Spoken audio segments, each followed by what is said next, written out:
आने वाला है एक नया ट्विस्ट। जी हाँ, अब जहाँ पर हमें लग रहा था कि देविका अपनी बेस्ट फ्रेंड अनुपमा को मुसीबत के समय अकेला छोड़ चुकी है, पर लेकिन हम सभी लोग गलत थे। जी हाँ, यहाँ पर देविका 6 महीनों से अपनी बेस्ट फ्रेंड की बेटी यानी आद्या को ढूंढने में लगी हुई है, क्योंकि उसे इस बात का गिल्ट है कि उसकी वजह से आद्या ने घर छोड़ दिया। और अब फाइनली उस आद्या मिल चुकी है।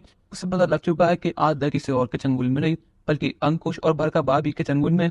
और यहाँ पर देविका अपनी जान की बाजी लगाकर आद्या को बचा लेती है और बहुत मुश्किल से उसे इंडिया वापस लेकर आती है। पर लेकिन आद्या को इस 6 महीनों में बहुत कुछ सहना पड़ा है। जिस आद्या को अनुज अनुपमा ने अपनी पलकों पर बिठाया है, उसे रानी की तरह पाला पोसा है, आज वही आद्या एक भिखारी से कम नहीं है। बरखा और अंकुश ने जो कुछ भी पैसों के लिए आद्या के संग करा वो बहुत ज्यादा गलत है। उन्होंने आद्या का फायदा उठाकर अनुज का पूरा एम्पायर हड़प लिया है। वो 5 सालों से ऐसे किसी मौके की तलाश में थे जहाँ अनुज पूरी तरह अकेला हो जाए और वो उसका फायदा उठा ले और वो उसकी सारी प्रॉपर्टी सारा बिजनेस अपने नाम पे करा ले। पर लेकिन यहाँ पर अनुज तो इंडिया जा चुका है, पर लेकिन यहाँ पर अब वो आद्या का वेट कर रहे थे कि आद्या कब 18 साल की होगी।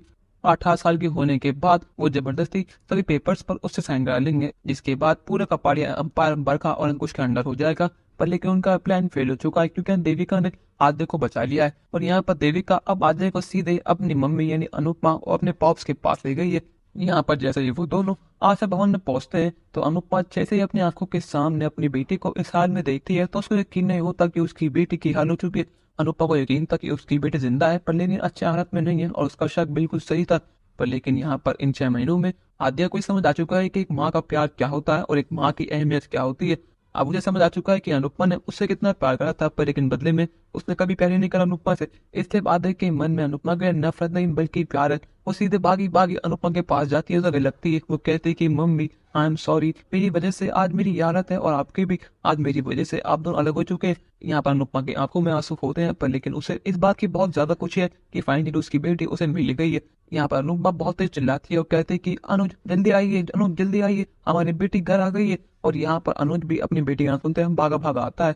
पर लेकिन जब वो देखता है कि उसकी बेटी उसका आंखों के सामने है, तो उसको यकीन नहीं होता। उसको लगता है कि वो एक सपना देख रहा है। वो हौले हौले आद्या को हाथ लगाता है, पर लेकिन जब उसे यकीन होता है कि आद्या सच में उसके सामने खड़ी है, तो वो उसे गले लगाता है और कहता है कि मेरी आद्या, तुम ठीक तो ना, आखिर तुम कहाँ चली गई थी? तुम्हें पता है तुम्हारे बिना तुम्हारे पॉप्स की हालत हो गई है। आद्या कहते हैं कि पॉप्स मुझे माफ कर दीजिए, 6 महीने पहले मैंने जो कुछ भी करा उसमें सारी गलती मेरी है, और आज मेरी वजह से आप दोनों की ये हालत है, पर लेकिन मैं सब कुछ ठीक कर दूंगी। अनुपमा कहती है कि देविका आके ये कहाँ थी और तुझे कहाँ मिली? दीपा कहती है कि अनु, तुझे यकीन नहीं होगा कि इन सब के पीछे और किसी का नहीं बल्कि बरखा भाभी और अंकुश का हाथ है। मैंने बहुत मुश्किलों से आद्या को उनके पास से निकाला है और अमेरिका में उसने अनुज के सारे बिजनेस को हड़प लिया है। अब वो दोनों अमेरिका में अनुज के बिजनेस पर राज करते हैं और दोनों ने उसका घर, उसके प्रॉपर्टी सब चीज हथिया ली है। अब यहाँ पर अनुज का परिवार फिर से एक बार पूरा हो चुका है, तो अनुज अब पूरी तरह ठीक हो चुका है। लेकिन जब अनुज सुनता है कि उसकी बेटी का हाल और किसी ने बल्कि बरखा भाभी और अंकुश भाई ने करा है, तो अनुज अपने पुराने रूप में आता है और कहता है कि देविका तुम फिक्र मत करो, जो कुछ भी मेरी बेटी के साथ हुआ है उसे की सजा मैं अंकुश भैया और बरखा भाभी को जरूर दूंगा। और यहाँ पर वो कहता है कि अनु तुम फिक्र मत करना। अब अनुज का पारिवार ने बताया कि उन्होंने कितनी बड़ी गलती कर दी है मेरी बेटी का इस्तेमाल करके। पर लेकिन यहाँ पर देविका ने साबित कर दिया है कि वह अनुपमा की एक सच्ची दोस्त है, जो उसके साथ कभी नहीं